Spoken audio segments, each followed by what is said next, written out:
The storm of trouble didn't begin with thunder, it began with silence. A silence so deep, so wrong, that it made the hardened biker President Rowan Maddox freeze in place as he stared at his ringing phone lying abandoned on the diner counter. His daughter, 16-year-old Aria, who never went anywhere without texting him at least once an hour, had gone missing.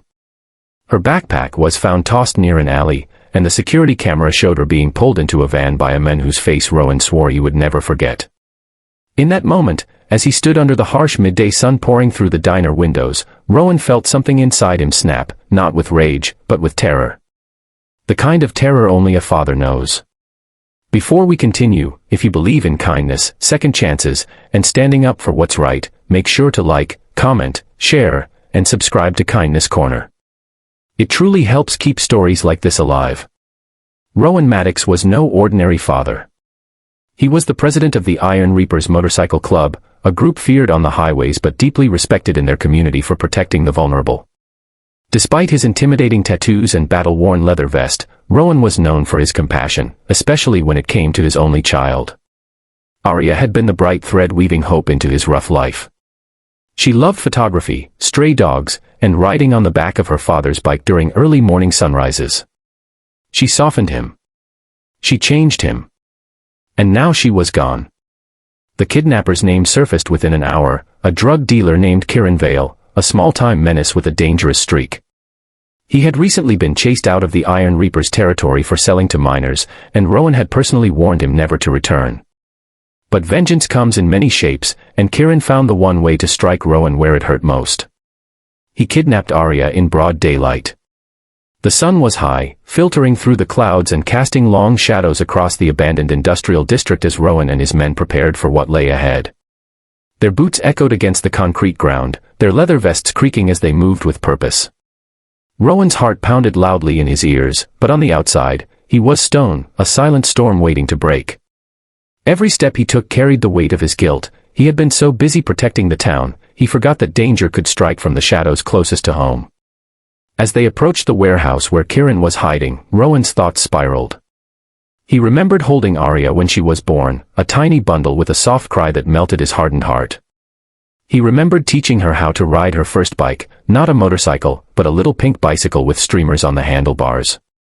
He remembered the way she laughed, the way she told him he wasn't as scary as people thought. She was his anchor, his reason to walk away from violence. Now that very violence was being forced back into his hands.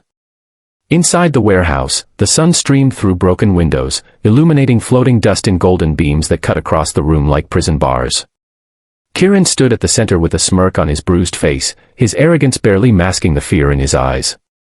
He had tied Aria to a wooden chair, but her face held no fear, only exhaustion and the desperate hope that her father had finally arrived. Her hair was messed, tears dried on her cheeks, but when she saw Rowan, something inside her lit up. The sight nearly brought Rowan to his knees. He approached Kieran with a controlled rage, each step heavy with unspoken promises. Behind him, the Iron Reapers formed a silent wall of intimidating loyalty.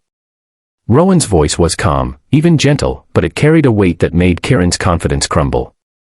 He demanded Aria's release, but Kieran, shaking with the realization of what he had done, tried to bargain, his voice stuttering. He had hoped to use Aria as leverage, but standing face to face with Rowan Maddox was something he had not prepared for. Aria watched as her father stepped closer, his eyes reflecting both fury and heartbreak. The sunlight revealed the tears he fought to hold back. Rowan wasn't a perfect man, his past was messy, his knuckles scarred, his temper fierce. But his love for Aria was pure and unwavering. In that moment, she realized he had always been her protector, even when she had pushed him away during teenage arguments. Rowan freed his daughter with steady hands, brushing her hair away from her face as he whispered that she was safe. She collapsed into his arms, shaking, and he held her tightly, the relief washing through him like a cleansing wave. The daylight pouring into the warehouse made the moment feel almost holy, a father reunited with his child under beams of gold. The club members handled Kieran, ensuring he would never harm anyone again, but Rowan didn't watch. His focus was solely on Aria, guiding her outside the warehouse into the warm afternoon air.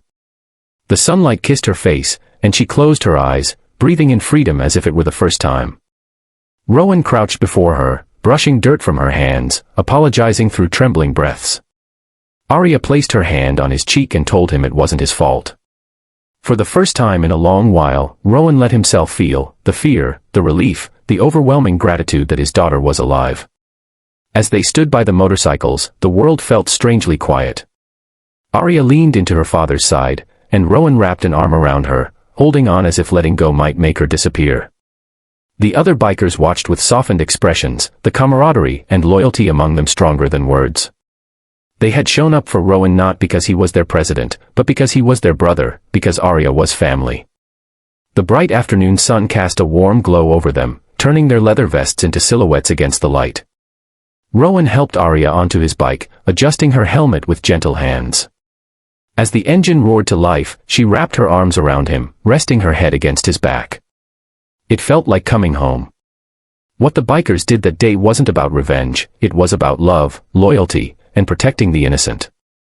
They didn't just rescue a girl, they reminded Rowan that even the toughest men need someone to fight for. And sometimes, the world is saved not by angels, but by people who refuse to let darkness win. If this story touched your heart, please don't forget to like, share, comment, and subscribe to Kindness Corner. Your support truly means the world. Before we end, comment below, family is everything.